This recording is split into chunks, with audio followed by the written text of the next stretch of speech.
Hello and welcome to Saints Live. I'm Kenzie Benali. And I'm Steve Forbes. And today the Saints host Sheffield United at St Mary's Stadium, where fans will be welcomed back for the first time since March.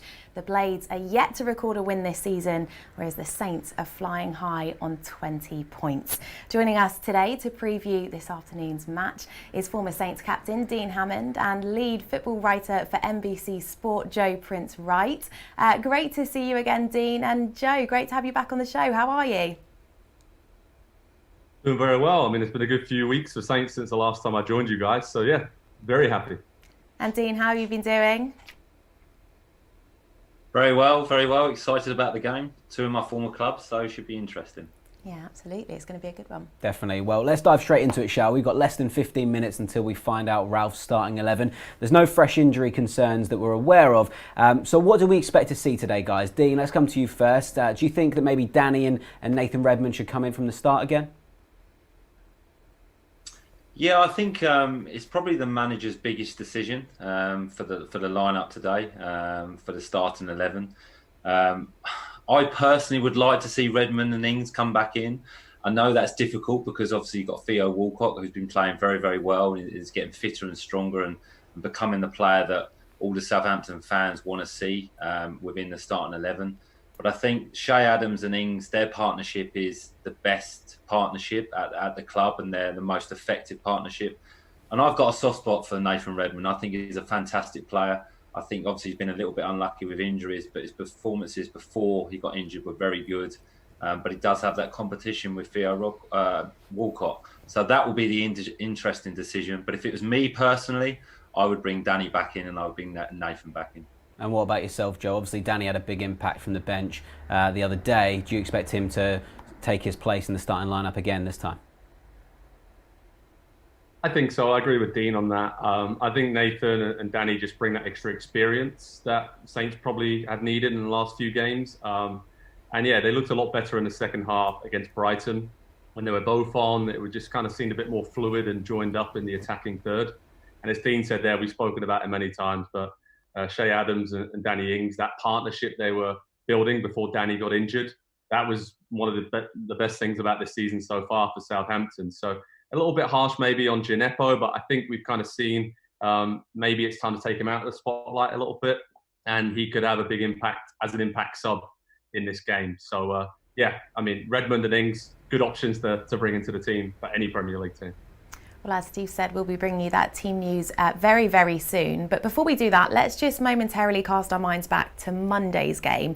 Now, Dean, as you know, we did have a few debates after the match, whether it was a penalty or not for the foul by Solly March on Carl Walker-Peters. We're not going to get into that again, but let's actually just show some appreciation for the pass to Kyle from Yannick Vestergaard to set that chance up, because it seems his range of passing has just been so on point of late. It really has, and it's a part of his game that he's really developed. The pass for the penalty was exceptional. You know, he's travelling with the ball and to strike a diagonal pass into the path of Walker-Peters with his wrong foot, with his left foot, is fantastic. You know, right into his path, created an opportunity. But it wasn't just that. He's very comfortable in possession now. He wants to receive the ball as a centre half. He plays the ball into the midfield players that, you know, they can open out. He plays it at a good pace. He plays it at a good tempo. So his weight of pass has really improved. So his pass appreciation is excellent for a centre half. And I think he's just getting better and better with his goal against Brighton, which would have helped his confidence and his belief. I think he's really settled in the team now, and he's earned the trust of the manager. And if you look at his performance, he's really believing in himself. So I think he's going to get better and better. But his range of passing is excellent, and in the latest games, he really looks for that diagonal pass for both fullbacks, right and left foot, and he wants the ball, like I mentioned. So to have a centre half that's comfortable in possession and actually wants the ball to create opportunities is excellent. So long may his performances continue, and long may it continue today. Yeah, as you say, Dean, he's got the confidence of the manager. He's really solidified himself in the team now. Joe, what have you made of Yannick's season so far? Building off what Dean said there, I think, you know, a huge credit to Yannick for keeping his confidence high. I mean, he's had some criticism from Southampton fans over the last couple of seasons, but he's really fought back from that. Brilliant on the ball and obviously in the air as well. And now we're seeing Saints be very dangerous from set pieces, which they haven't been for quite a few seasons now. So even if he's not scoring the goals with his height in the box, he's causing chaos around him.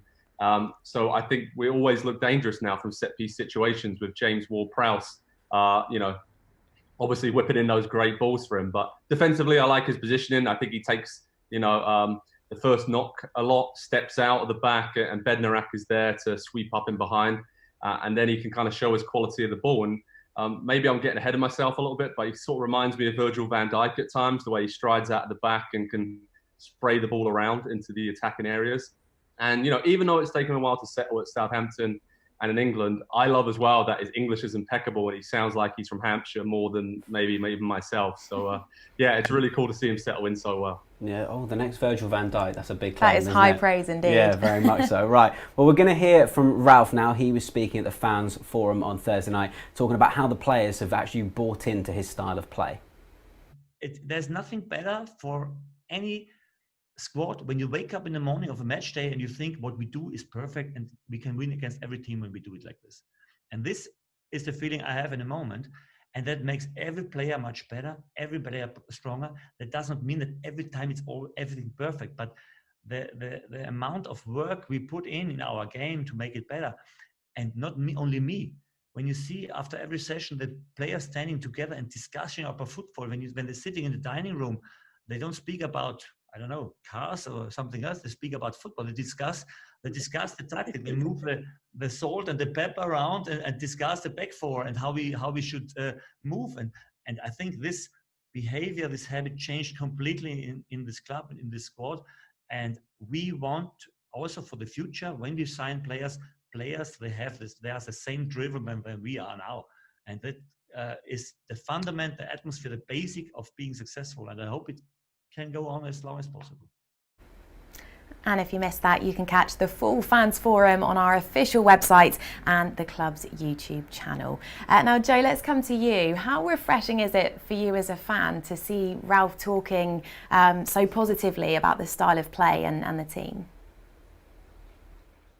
Yeah, I love that comment about the salt and pepper pots. It kind of just shows you how much the players care, and I can just picture them in the canteen there at Staplewood, just having some lively discussions, shall we say, about where they should be. I actually spoke with Stuart Armstrong earlier this week in my role with NBC Sports, and he told me that the players are really tight on and off the pitch. They're really good friends. They're working so hard to kind of implement this style of play.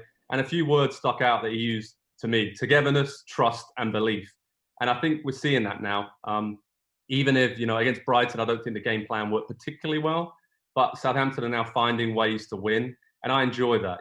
Players know that even though the high press might not work at times, this season we've seen them hold on to the ball a lot, build from the back, a lot more possession-based, and you can see that kind of game plan developing. So the one thing I would like is maybe for Southampton to be a bit more defensive at times.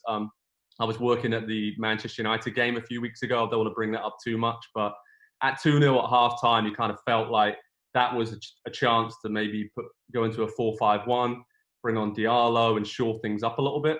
But I think we know with this Southampton team under Hasenhüttl, or the attacking players we have, that they go for the win pretty much all the time. So that's wonderful and exciting to watch. But I think the next development after the high press and now being a lot better on the ball and keeping it, we need to kind of maybe just shore things up defensively at key moments in games to see it out. So, yeah, I mean, I know Dean played in a lot of great teams that had a lot of togetherness at Southampton. So I'll be interested to see how important that is, Dean, I guess, when it comes to a winning team and winning mentality. Yeah, we heard Ralph there talk about how players are discussing tactics away from the field now. Dean, in your time at Saints, was it the same back then? I mean, who was in charge of the salt and pepper at the tables during lunch and dinner?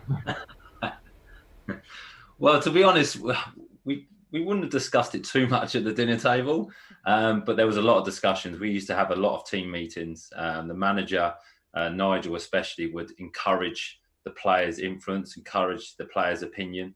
So we'd have team meetings twice a week, one to reflect on the game and one to analyse the next opponents. And it was very much player input. So a bit like Ralph's done, he's built a structure within the club and a philosophy within the club. And then the players have an input on the detail of the structure, if that makes sense.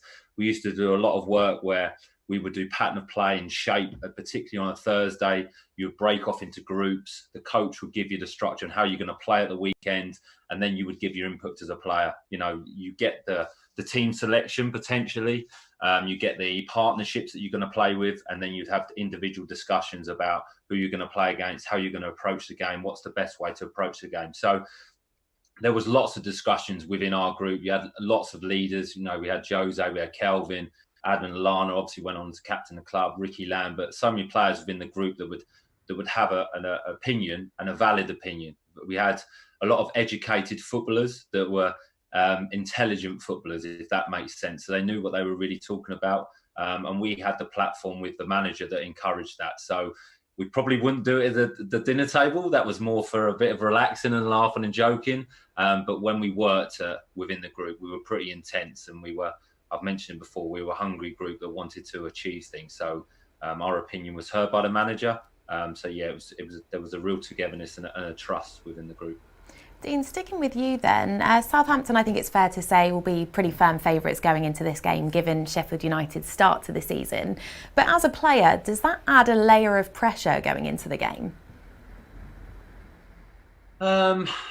I don't know if it's pressure. There'll be some expectation with the group to think you've identified a game, think we can go and win this game now.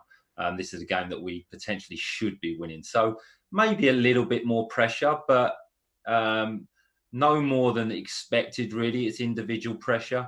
The Southampton players will be playing with a lot of confidence. A good victory away at Brighton will build that confidence, and a pretty solid and good performance against Manchester United in the last home game. So Sheffield United are bottom of the league. So on paper, they're the worst team in the league, but I don't think that's true. They've got the least amount of points. That's true.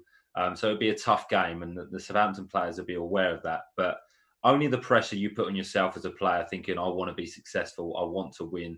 And especially with the fans coming back into the stadium today, it would be brilliant to start that kind of new journey with the fans slowly coming back into the ground, with them being able to see a performance live where the players are intense, on top of the game, and pick up 3 points. So I think that's where a slight bit of pressure may come from that. Yeah, you say that the fans will be back in the stands at St Mary's today. Joe, do you think that's going to have an impact at all, if any? I think it's going to have a big impact. I was lucky enough to be at Chelsea, Leeds and Tottenham Arsenal last weekend. Obviously 2,000 fans at each of those games, and the managers and players talked about it afterwards. And I think that home advantage is kind of returned, because even though it's only 2,000 fans, at certain times in the game, it sounded like 20,000, you know, with the banter, the heckling, the referee was getting booed, all the things we kind of love about being back at a stadium, I guess you could say. So the best way I can describe it, it's sort of the star power of the Premier League with the intimacy of Sunday League. It was really cool to see the fans sat around me, especially at Tottenham, get that experience, because I guess I've been very privileged and very lucky as a journalist to be going to these games throughout Project Restart and in empty stadiums. But yeah, it's just like Dean said, the intensity of the game seemed to go up a few notches, even though there's only 2,000 fans there. And yeah, I had supporters all around me at Tottenham telling Serge Aurier where to go, telling the defenders where to hold the line. I just was looking for someone with a bucket and sponge who would come along to the game, because it really had that really intimate feel to it. So I think it's a huge boost for the home players. And as I mentioned before, I spoke to Stuart Armstrong in the week, and he said it was quite tough down at Brighton to be in that atmosphere again and kind of get used to it after 9 months away with no fans, to be back in a slightly hostile atmosphere. And you can definitely see across the results in the Football League in the weekend, a lot of home teams won. So, yeah, I mean, it's been a shame, again, as Stuart Armstrong said, that Southampton's fans haven't been in the ground to see a lot of these good results in recent weeks. So he said he wants to see them have a performance and a win to smile about. But we all know that Saints have struggled at home in recent seasons. So I'm just hoping that it doesn't have a negative impact today. But it'll be great, regardless of the result, to see fans back. And hopefully this is the first step to getting even more supporters back in the coming weeks and months. So from my experience, it was amazing to have supporters back in the stadium. And I wish I was at St Mary's today with those supporters. Yeah, it's certainly going to be an amazing feeling for 2,000 fans that are lucky enough to be at St Mary's Stadium. And this is the team that they will be watching take on Sheffield United at 12 o'clock. Let's take you through that now then. In goal, Alex McCarthy. The back four, Carl Walker-Peters, Jan Bednarek, Yannick Vestergaard and Ryan Bertrand. In the middle, our captain, James Ward-Prowse and Oriol Romeu. The front four, Stuart Armstrong, Theo Walcott, and the attacking partnership of Shay Adams and Danny Ings, who is just one short of 50 Premier League goals, and he's drafted back into the starting 11. The Southampton substitutes then are as follows: Fraser Forster, Mohamed Salisu, Jack Stevens, Ibrahima Diallo, Musa Djenepo, Nathan Redmond and Dan N'Lundulu. So Dean, let's come to you then. How happy are you to see Danny back in that starting 11? Yeah, brilliant. I mean, Danny is, I think he showed second half against Brighton what effect he has within the group and the players. They kind of just raised the tempo second half, having their talisman back, obviously scoring the winning penalty as well. He looked fit and strong, which is great because you want a Danny Ings that's fit and strong because he will score your goals. So brilliant to have him back, and that'd be a real boost for the group. And no, good team selection. I personally, like I say, would have liked to have seen Nathan Redmond come back into the team, but I can see why the manager's playing Theo Walcott, because he hasn't had an impact as well, and he has that star player quality, a bit like Danny Ings. So it's a really, really good team. It's an attacking team, which we like to see from Southampton. So hopefully they can continue to create them opportunities today against a stubborn and well-drilled Sheffield United team. Joe, as Dean just said, a strong starting 11, no real surprises in there. How happy are you with that lineup today?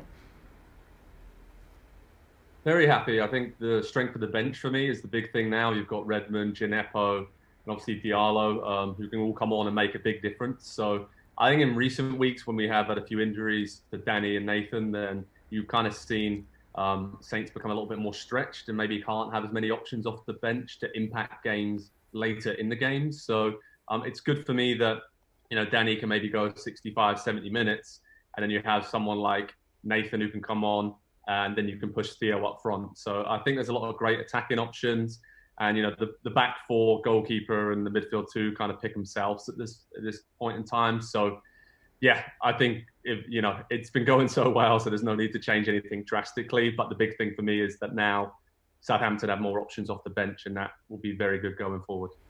Well, Dean and Joe are feeling positive, and so are the fans watching along on Saints Live at home. A couple of comments to get through from you guys that have been getting in touch. Rob J, hello to you. He says Vestergaard and Ings to score. Come on, you Saints. Steve, hello. Thanks for your comment. He says hoping for a win today. Fingers crossed they can keep the intensity for the full 90 minutes. Looking forward to seeing some fans back. Yeah, we certainly are. And he's also chucked in the hashtag in Ralph we trust. Love that. Andrew, hello. He says everything points to a home win, so I'm predicting 1-0. And Toasty Syrup Man on YouTube, wow, what a name that is, says I see a 2-1 victory to the Saints. Thanks as always for getting in touch, and make sure you're sending us in your thoughts throughout the show, and we'll do our best to read through as many of those as we can. Yeah, indeed. Now, Kenzie, you did mention that Danny Ings is one goal away from 50 in the Premier League. Well, we're going to discuss now the one-goal wonders for Southampton. And today actually marks the 23rd anniversary of your dad, Franny Benali's one and only goal for the Saints. So as our representative from the Benali family here on Saints Live, do you want to talk us through that goal, please, Kenz? Yeah, let's do it. Well, obviously it's Matt putting the cross in here, and I think you can see that there's miles of space around my dad, which I think was a pretty common theme. I don't think anyone ever expected him to have a chance, but yeah, I think Matt was probably pretty shocked that it was dad on the end of it, but I think it's a strong header, and I've actually heard Matt say that he hasn't heard an eruption like that since the last game at the Dell. So I think Dad, the fans, the players, they were all probably equally as shocked as one another. But I think it was a pretty strong header. It was a great goal. Everyone was singing the praises of Yannick Vestergaard last week for his header. For me, that's miles better. The range on that and the power is fantastic. Dean, as a header specialist, you would agree, right? To be fair, I agree with you. It's a really, really good header. I'm surprised that Franny didn't score more goals, to be honest, when he can head the ball like that. And I didn't realise he'd only scored one for Southampton. So, no, fantastic header. Really, really was. So, But yeah, I think the opposition had maybe just left Franny a little bit out wide and think, well, the ball's not going to go to him, he won't score. But brilliant header. And the one thing I like is the way that his teammates celebrated with him. It was pure joy, pure happiness.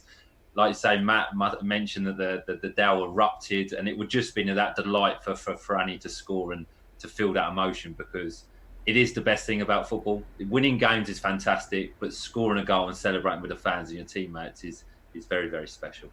Yeah, 1 goal in 389 appearances is pretty good going. Not bad. But like you say, at least it was a good one.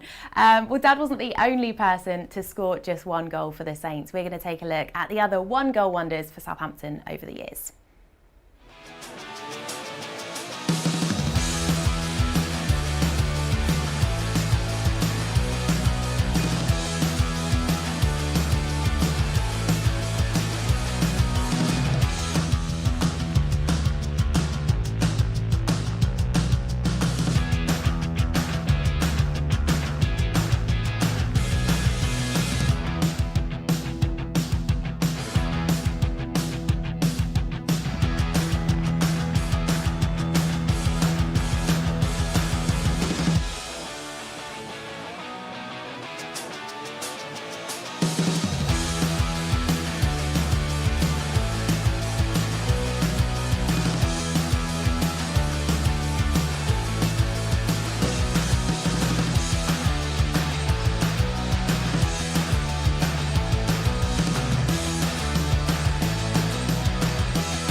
There we go, some 1-goal wonders there for Southampton.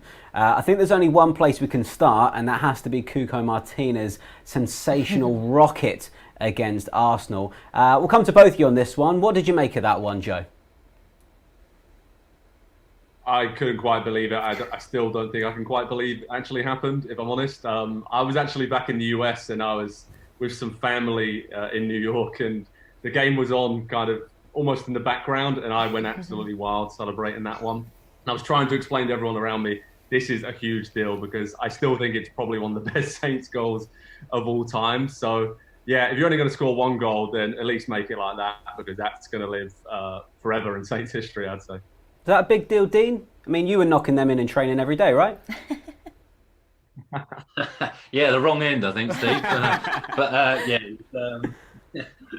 No, it was a great strike, to be fair. The outside of his right foot, and the ball's come across, and he's just hit it. I'd love to know what was going through his mind at that point as the ball's travelling towards him, thinking, am I going to strike this with the outside of my foot? Am I going to put this in the far corner? Because he must have believed in the strike, because it's a great strike. And if you see it from a different angle, the amount of movement the ball gets and the amount of curls was fantastic. And again, it was lovely to see how his teammates celebrated with him and jumping all over him. But no, great strike. And he kind of just celebrated like, well, that's just normal for me. I do that all the time. It's not a problem. This is just natural. So no, a brilliant strike. It must be one of the best goals at St Mary's of all time.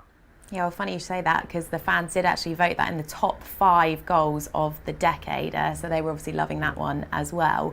Now, Dean, let's talk about Ryan Dixon, because he was someone you knew well. You played alongside him in League One. He was obviously in that montage as well.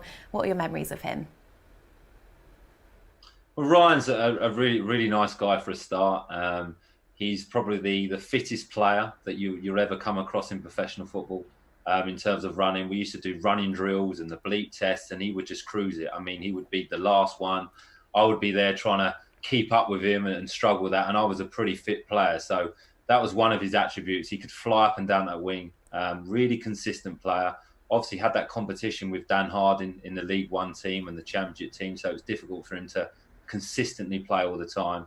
But I remember that goal away at Plymouth. That was the day that we technically got promoted. I know we weren't quite promoted, but we were promoted that day. So a really meaningful goal. He celebrated that. We celebrated that. It was a great evening afterwards as well. So, you know, if you're going to score one goal, it's a good occasion to get that goal. So, no, a really good player, worked really hard in training and really fit, and is still playing now, I believe. So he's had a really, really good career. Just had that competition with Dan Harding, who was also an excellent left back. Yeah, it may be a surprise actually that Toby Alderweireld only got one goal for Southampton. But Joe, how good was he as a defender, and in particular his partnership with Jose Font under Ronald Koeman? He was brilliant. I mean, he was obviously in the prime of his career when he arrived at Southampton, and that partnership with Jose Font was, I think, one of the best we've ever had at Southampton, because he would do a lot of the covering. Fonte would take the first knock, and then he would kind of just cover, and his positioning was always very good. And I actually interviewed Toby when he was at Tottenham a few years ago, and I told him I was from Southampton and a Saints fan, and he was adamant that I told every Southampton supporter that he loved being at the club, loved the area, loved living in New Forest, and that he had nothing to do with, you know, when his loan move from Atletico Madrid ended, the release clause and Tottenham deal was lined up, and he didn't have a lot to say about it and didn't really have a lot to say about staying at Saints. So he absolutely loved his time at Southampton, and I think along with Virgil van Dijk, one of the best ever centre-backs to play for the club, because it was just one season, but you could see his quality, and it was no surprise whatsoever that he went on to be a great defender for Belgium and Tottenham. And yeah, obviously Fonte, the sort of, he was the constant with Van Dijk and with Alderweireld, and I think those partnerships worked really well. But great defender, and yeah, again, I'm a little bit surprised he only scored one goal, because he's scored quite a few for Spurs from set pieces over the last few seasons. So great player who loves Southampton and always seems to get a good sort of response from Saints fans whenever he comes back to St Mary's. Dean, let's talk about Emmanuel Mayuka then, because there was a lot of buzz about the club when he joined Saints upon promotion to the Premier League, but it never seemed to really click for him, did it? What do you remember of him? And actually, I want to know as well, do you think you've got one of those backflips in your locker, and did you ever do one of those as a celebration? Do I really need to answer that, Kenzie? I'm not sure. Perhaps not. I definitely wasn't quick enough, and I definitely wasn't powerful enough to do a flip like that. So no, the answer to that question is no. No, I don't really remember a lot of Manuel, to be honest. I remember hearing the rumours of the signing, hearing the rumours that there was a striker coming in, knowing that he was quick and he was powerful, and the manager and the club rated him highly. I think they've been watching him for a long period of time, and he was one of many that came in during that season after our promotion to the Premier League. So we knew that we needed some more firepower up front, some more pace as well. And he was a player to come in and fill that in. But for whatever reason, it didn't work out. But watching his goal back, he took his one goal for Southampton very, very well. But no, I don't remember a lot about him, because I left the club pretty quickly after about that. But we heard about the rumours, we heard about his pace, and that hopefully, we were fingers crossed, it was going to be a really good signing for the club. But sometimes things like that just don't work out. But I believe he was a really nice guy, and he fitted in really well with the squad. Just didn't quite get the appearances and the goals the club would have wished for. Yeah, well, another player we saw score there was Matt Targett. He got one goal in 63 appearances for Southampton. Joe, what did you make of his time at Saints? I think he was quite unlucky, obviously, that he had Ryan Bertrand at the club at the same time, because that was quite a very close competition for the starting spot between those two. And I think had Bertrand not been at the club, Matt Targett would still be there. He probably would have played for Saints for over a decade and become a bit of a club legend. So his quality on the ball was great. He was always good going forward, whipped in some great crosses. So again, I'm very surprised he only scored once, but I always thought maybe he could just improve maybe defensively, but he seems to have done that since he's gone to Aston Villa. He's bulked up a little bit. He's got rid of some of those small injuries, which really kind of held him back in his career at Southampton. So great to see him get a run of games, albeit Aston Villa, and maybe he could return to Saints one day. But I really liked him as a player. Always had a really good, obviously left foot, and could cut inside and create problems and link up well down the left. And I always had that feeling that maybe he'd be a better left winger than a left back, or a left wing back maybe in a 3-5-2 system. But yeah, great to see an academy product doing so well in the Premier League with Aston Villa, but hopefully doesn't do too well when it comes to playing against Saints. Well, it seems that some of the fans watching along at home are enjoying reliving some of those goals, and it seems that some of them are still in shock that Dad's went in. Dave's just put, quite simply, Franny Benali, lots of fire emojis, and Simon's just put Benali and some love hearts, so they still can't quite find the words. We've got another comment here from Trish. Thanks for getting in touch. Come on, lads, do us proud today. Ings and Prowsey to score. Mark, hello to you. He says, come on, lads, 3 points today, move up to third. He's going for a 3-0 win. He thinks Shea and 2 for Ings, plus a clean sheet. Wouldn't that be nice? Thomas Young on YouTube, he says Shea Adams on the score sheet today.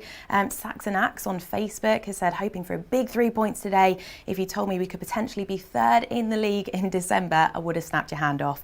And GST on YouTube, hello. They say, come on, Saints. Great to see Danny on from the start. Yeah.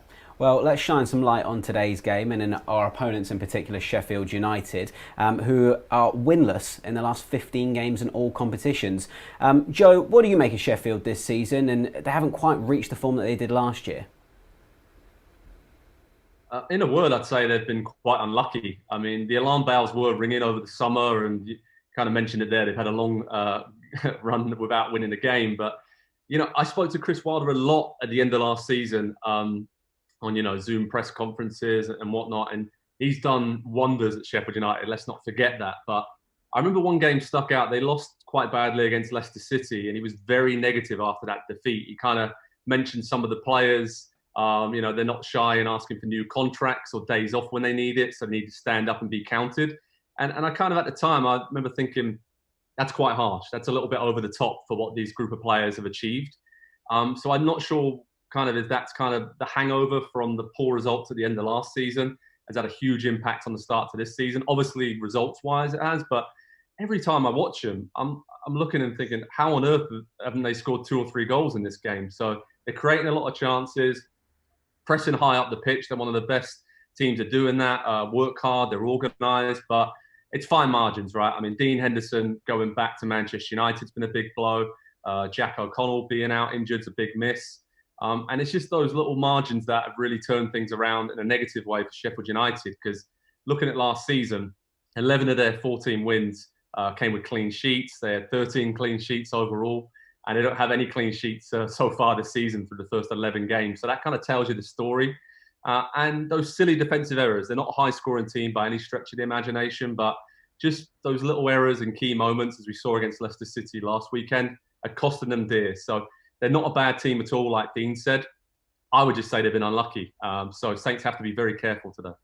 Dean, Joe just touched on that Sheffield United-Leicester game last weekend. 2 of your former clubs, of course, going head-to-head. What did you make of Sheffield United in that game? And how damaging mentally was that late goal for them, do you think? Well, they were actually very unlucky in the game, not from the fact that I think they deserved to win the game, but they definitely deserved a point. Leicester were the better team. They had more possession, definitely, but Sheffield United's structure and their discipline and their work rate and their honesty was back to what they were last season, really. They had a really good shape and they tried to play on the counter-attack. They were dangerous from set pieces, but they just lacked that little bit of confidence at the moment when they get an opportunity at the end, the other end to score, or that little bit of concentration when it's getting to the vital parts of the game, especially in the Leicester game where they conceded late on. So Joe just mentioned it, at the top level in the Premier League, it is the small details. A lot of the teams in the Premier League are very close in standard, but it's just them small details. Whether you can, if you're not keeping clean sheets and you're under pressure to score 2 goals a game, that's difficult. It really is. And I'd have to say, the one thing that Sheffield United has suffered from is not having the fans. You know, at Bramall Lane, when they have the fans there, it's a really hostile atmosphere. It's really loud. And I think the Sheffield United players have missed that and they thrive off that. So as soon as they can get fans back in, I still believe they've got a chance of staying up because they're not too far away. When I was at Leicester and we stayed up in the Premier League and we called it the Great Escape, where we won 8 games out of the last 10. It was very similar to Sheffield United. We didn't get beat heavily many weeks. We used to lose by the odd goal, and Sheffield United are doing that now. So if they can keep a few more clean sheets and take a few more opportunities that they're creating, I think they've got half a chance of staying up. Well, it is certainly going to be a tough match, but the fans at home are feeling really optimistic. Lots of predictions of clean sheets, lots of goals as well. Atlif on Facebook has said, just play your game, Saints, and we'll be fine. And we're going for 3 points. Keith, hello. He's going for a 3-0 win for the Saints. Adam Zings and James Ward-Prowse from a set piece. We've certainly seen a few of those before. He says, Saints for life from Brisbane, Australia. Wow, Keith, thank you so much for your support. Isaac's got in touch on YouTube. Come on, you Saints, lots of emojis, and he's also going for a 3-0 win, and he says easy. We've got a comment here saying, great to have Danny back. The confidence he brings to the team is unreal. Everyone ups their game when he plays. And Robert Sharp, hello to you. He says, Danny back must give Saints a big confidence boost. Come on, you Saints. Yeah, it's great to see him back in the side, isn't it? Definitely. And another player that's been outstanding this season is Orel Romeu. He's actually just one booking away from a suspension. Dean, how much is that going to play on his mind today, or should he just go out there and play his normal game regardless of what that may incur? I really don't believe it will play on his mind. I think for the position he plays as a centre midfield player and for the way he plays the game, he's very aggressive. He wants to win the ball back. He's involved in the game constantly. It's inevitable that he's going to get suspensions during the season. Yes, he has picked up a kind of a few sloppy yellow cards, but they're very more tactical fouls. So I don't think it will play on his mind. I think he's been exceptional this season. He's been a major part why Southampton have played so well. He's excellent in possession. He does the basics so well, which goes unnoticed. But he's been so influential in his performances. I really don't think that he'll be playing on his mind, whether thinking, well, if I get a yellow card, I'm going to miss a game, or I'll pull out of a tackle, or I won't be as aggressive. I don't think that's in his nature. He's a top professional. He's valued by his teammates and by the manager. So I don't think he'll change his game at all, and he just needs to continue playing the way he is. And he will get suspensions during the season just because of the position he plays and the way he conducts himself in a football match. Joe, let's talk about Danny Ings now then. We've just heard from the comments coming in from the fans how delighted they are to see him back. What did you make of his performance off the bench against Brighton? Did you see any signs of cobwebs there at all? Not at all. Looked so sharp, looked like he'd never been away. I did expect there to be a little bit more rust than there was, but straight away, went close to the header, was making great runs in behind the Brighton defence, dropping deep to link up play. And, Dean mentioned it before, the energy levels, the intensity of Saints' play in the final third, there was no surprise that they were much better in the second half against Brighton, because I think just with Danny on the pitch, they had that familiarity with Shea, with Theo, other players around him. It kind of brings everything to life and it just works. Everyone knows what to expect when Danny Ings is on the pitch. So, small knee operation. By all accounts, it went very well. I was back on the training ground running very soon after that. So it was great to see him come back. And for me, maybe the rest was a good thing. Came at a good time because many didn't go away with England during the international break. So now between now and mid-March, before the next international break, he's just going to be with Southampton. So it may have actually, after all the efforts he put in over the summer, and again with England during the first couple international breaks in September and October, it may have actually come at a good time, I think, for Danny to have a bit of a rest, hit reset. We know, it's going to be interesting to see now is injury history. Can he play 3 games in a week? I don't think the manager's going to risk that over the busy festive period. So, now we know that Theo can slot in up top and Redmond can come in out wide, or Gineppo. So it was actually quite a good tester, I think, to see how Saints could rotate the squad over December, January, when the games are coming thick and fast. And they know they can cope without Danny, but obviously there's no one quite like Danny. And it's, wonderful to see him coming back. And I think it's going to give the whole team a boost for this game and hopefully for the rest of the season. Yeah, Joe, you say there about where Theo can slot. Dean, he starts again, this time on the left-hand side of midfield, but do you think he's better as a winger or as a striker? And what have you made of his loan spell so far? I think he's been excellent. I think it's a really intelligent signing by the football club. And like Joe just touched on, when Danny's been injured or Danny needs a rest because of his injury record, it's brilliant to have Theo within the club now. And he brings that experience, he brings that presence about him because of the career he's had and the teams he's played for in terms of Arsenal and England. But personally, I think he's a better centre forward than he is a wide player. I think he wants to play centre forward. So to start with, he'll feel more comfortable playing there. I think his opportunities playing down the middle are going to be slight at Southampton because of the partnership that Che Adams and Danny Ings have together. So he's going to have to play wide. But he's effective in both roles. He really is, because he's quick, he's strong, he's intelligent. I just think he's more effective down the middle because he gets a chance to turn at the ball, turn at play essentially, and run with the ball and be more direct there. Where he's wide, he needs to get crosses in the box, and I don't think that's one of his best attributes. So, no, he's a brilliant player, really, really good signing. But if you're asking for my opinion, I think he prefers to play down the middle, and I think that's his better position as well. Dean, you just mentioned that partnership there between Danny Ings and Che Adams. Joe, what is it about that duo that just works? Because as you said in your previous answers, something does just work. They seem to just click together, don't they? They just complement each other very well. I think Shea's obviously a bit more physical, wins a lot of the balls in the air, and then Danny can buzz in and pick up the loose ball and the second ball, if you like. And they just seem to have that understanding. Something happened over the summer, when there was the first lockdown, and Saints obviously since then have been brilliant. And I think the partnership between those two up front has been a big reason for that. So be interested to hear the work they did on the training ground together to feed off one another, and maybe April, May time before the season restarted in June, because since that's happened, I mean, think about it. Che Adams was really out of the picture before March when the league locked down due to the break. So since then, something's happened over the summer.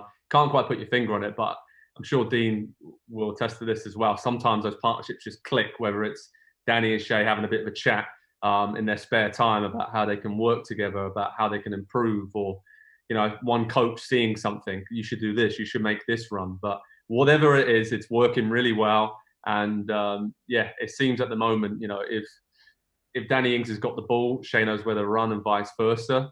And that's been a huge positive for me. And Armstrong and Walcott as well. You have to say that understanding the whole front four seems to move around and rotate. And that's a nightmare for other teams to defend. So long may that continue. And hopefully that's the case today again. Well, Danny's return to the side will undoubtedly boost the team. But Dean, which way do you see this game going? Well, I think it's actually going to be one of the biggest tests that Southampton have this season. I think it's going to be a tough game, because Sheffield United will come to the game wanting to just not lose, to be honest. They'll look to keep a clean sheet and kind of start their season again. And now if they can build the foundation of their season from keeping a clean sheet and getting a 0-0 draw at Southampton, I think they'll see that as a positive. So it's going to be tough. Southampton are going to have a lot of the ball. They're going to have to be patient and slowly try and break Sheffield United down. But I see Southampton winning this. I think it's going to be close. There will be opportunities. So I'm going to go for a 1-0 Southampton win. Okay, 1-0 for Dean. Joe, what do you reckon? Similar to Dean, to be honest. I think Saints have now shown that against these teams that are maybe a bit more defensive, and you kind of sit in and you're forced to have more of the ball. You've seen it against Brighton the other night, Burnley earlier this season. They have a second kind of plan to unlock teams now. Much better on the ball, can spray it around. I'm going to go for a 2-1 Southampton win. I think that it will be really tight, but I do expect Saints to get a couple of goals today.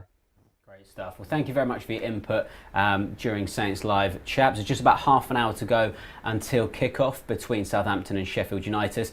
Join us all after the game for all the analysis and reaction in the final whistle. Enjoy the match, and we'll see you then.